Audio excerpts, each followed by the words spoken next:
If you really struggle with thoughts, beliefs, ideas about yourself like, I'm not good enough, I'm not smart enough, no one will ever love me, I can't do that, I'll never be able to do that, I'll always be a failure, I'll always be a loser.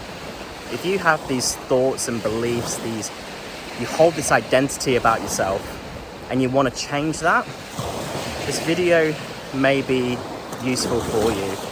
So if you're new here, you don't know who I am, hey, my name's Thomas, I'm a coach, and I love helping people begin living the life they really want to start living. As well as that, I love helping people bounce back from any kind of setbacks and challenges they've experienced in their life, which is holding them back. And I also love helping people break through to those new levels which they know they're capable of getting to. And in this video today, I really want to focus on the topic of limiting beliefs and really helping you break through that if you perceive that's holding you back. So firstly, if you don't know what a limiting belief is, it's a belief that is limiting you. I'm kind of kidding, but also that's basically it. It's basically an identity you hold about yourself. It's this limited awareness you have, like I'm not smart enough. It's just basically this story you have about yourself, which is limited. It's not the truth, it's not the whole truth, but you think it's true. And just that one story, that one belief you have, that identity, you could have many, could be the very thing which is holding you back and really limiting your potential in life and keeping you playing small. Now, the one thing I want to preface is we all have limiting beliefs. Everybody has limiting beliefs. It's not like I'm making this video and, well, I don't have any limiting beliefs and you do and I'm better than you. No. I have limiting beliefs. There's a reason why I'm not a millionaire, because I have certain beliefs about myself which is keeping me at a certain level. And there's certain beliefs you have which is keeping you where you're at. And if you change those beliefs, if you change that identity you have about yourself, you rewire those stories which is keeping you playing small, keeping you at the level you're at, you'll go to the next level. I just believe that we have these sort of spheres of awareness, these concentric spheres. And let's say if we are playing in the sphere of wealth in terms of financial wealth, like a person who has zero money, like a homeless person, for example, they have no money in their bank account, they literally have $0. They just have a limited sphere of awareness when it comes to money. And when you look at, say, a middle-class person, they may have a larger awareness than that homeless person. They may know more and have more of an awareness, a conscious understanding of finances than that homeless person. They just have a bigger sphere of awareness. But then compared to a millionaire, that millionaire probably has a greater sphere of awareness. And then a billionaire probably has a greater sphere of awareness. And then you've got like the richest people on the planet, like Elon Musk, and they have an even bigger one. But the thing is, they may have really great beliefs around money in that game, in that sphere. But that billionaire, let's say Elon Musk, he may have a really small sphere of awareness in the terms of family, in the terms of raising his kids or whatever. And there might be other people who are really great at being parents and mums and stuff like that, and or dads, and they have larger spheres of awareness. So the first thing I want to say is the things you might be judging yourself on or comparing yourself to others on, it may be because your sphere of awareness is quite small, but you're just thinking, well, that's you. But you probably have a really great large sphere of awareness which you're just not acknowledging. And that's probably the things you're really good at, the things you are really smart at. Because if you've got these judgments on yourself that I'm not smart, I'm not good enough, blah, blah, blah, you're probably just comparing yourself to other people. And, you might be comparing yourself to someone who you perceive to be really intelligent, and in comparison, you're really dumb. But the thing is, they're probably really intelligent at, let's say Elon Musk, building rockets and building companies. But you may just be a really great parent. And you may be really intelligent at raising your kids and knowing how kids work and how they behave and knowing what to do to sort of handle them. So that's the first thing I want to say. But the main thing when it comes to limiting beliefs, I just want to share one concept I actually use in my coaching to break a limiting belief. And to be really honest with you, it's actually so fucking easy. It's kind of, it should be more complex, but it's not. And so the first thing I want to start with is, when it comes to limiting beliefs, the belief you have, so let's say you believe you're not smart enough, then the belief really is this one-sided story. You know, as you probably heard, there's two sides to every story. But also a limited belief, you can say, is kind of like a story you have about yourself. And the story is very one-sided. You know, when it comes to not being smart enough, you're like, I'm not smart enough, or I'm dumb, or whatever. And the thing is, you think that's true. You think that's true, and you're like, you look at all the evidence and all the proof that you're dumb. It probably stems back to childhood. Maybe in school, a teacher was just like, ridiculed you in front of the whole class, or something like that.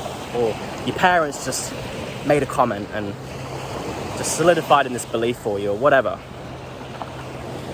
Now, these beliefs you may have, whatever they are for you, I can probably bet they're a one-sided story.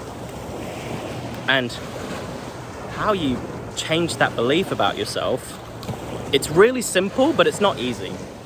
But all it is, what I found, and I've done this on myself and my clients, is you just literally, whatever the story is, whatever the biggest story is you perceive to be holding you back, you just want to look for the anti-story, the opposite of the story. So if it's something like you perceive you're lacking intelligence, that you're dumb, you're not smart enough or something to do whatever it is you want to do, and it's the intelligence you feel you're lacking, well, all you do is you just look and what's the opposite of that? I'm dumb. Well, I'm smart. Okay, so if it's I'm smart, then all you do is you just go and stack evidence and look for all the supporting evidence to prove that you are smart. Now, you're probably going to overlook that and be like, no, I'm not. I don't have that. But you have had so many moments in your life where you have demonstrated both being dumb and doing the opposite, being smart. Lacking intelligence and having intelligence. And what I would invite you to do is just look in the areas you really value.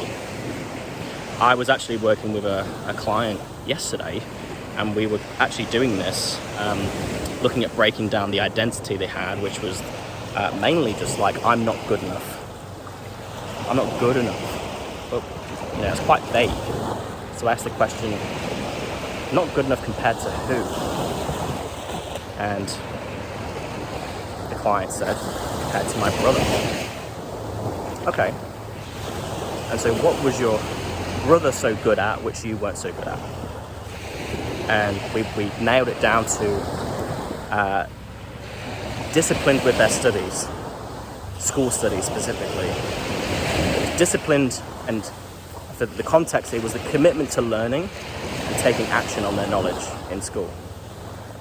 And so what we did was, well, that basically meant that my client thought that they weren't committed. They didn't have the discipline.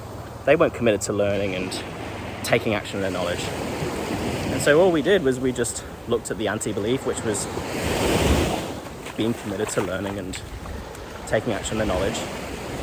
And we just stacked evidence. We just looked for moments where they did that. And we just kept going. It took about an hour and a half. It was a big story. But we got some amazing insights. And it's as simple as that. It's really as simple as that. It's just whatever the story you've got about yourself, is you want to try and really drill down and get specific. And, you know, I think what might help is what I just said with my client. It's actually looking at, well, you know, if you're not good enough compared to who? And why? That could be a great start. And it's just literally whatever the story you've got about yourself, just look for the opposite, the other side of the story, which you're not telling yourself, and break it. Just pause.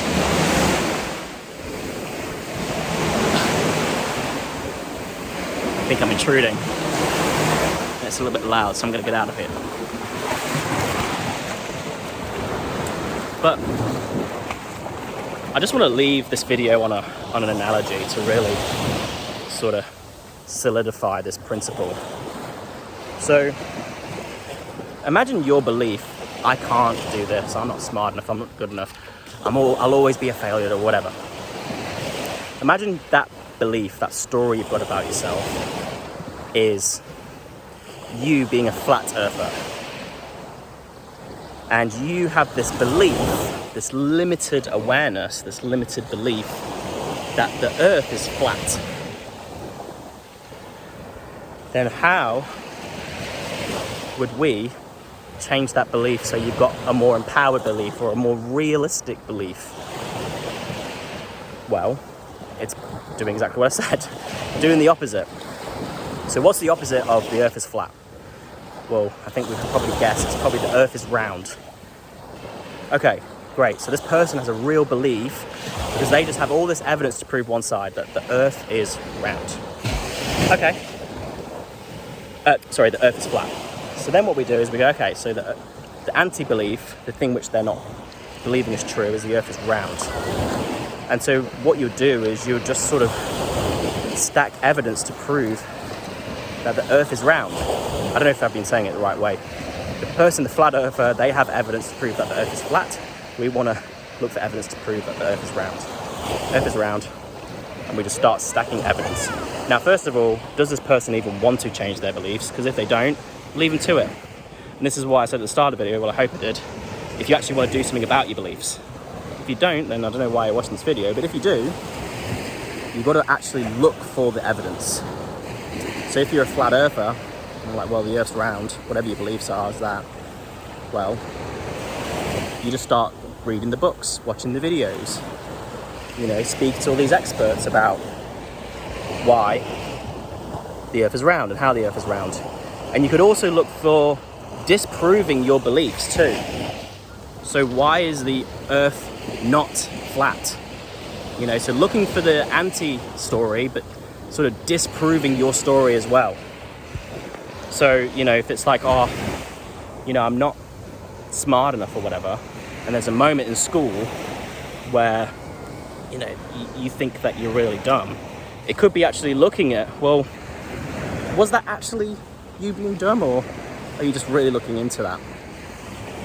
So it's basically the flat earth equivalent. It's proving the earth's round, but also disproving that the earth is flat. So whatever that is for you. And for that flat earther, it's just keep going, keep stacking the evidence, keep going until that flat earther is like, yeah, the earth's fucking round. And each person's going to be unique, and each person's going to require as much evidence as it takes, as much disproving, until they get to that place where they have a bigger sphere of awareness, a greater sphere of awareness. And you might need to bring in the big daddy. It could be like, you get this flat earther and they're just so solidified on that belief that you literally have to go to Richard Branson and you say, hey mate, I'm going to pay for this flat earther to go in your fucking spaceship.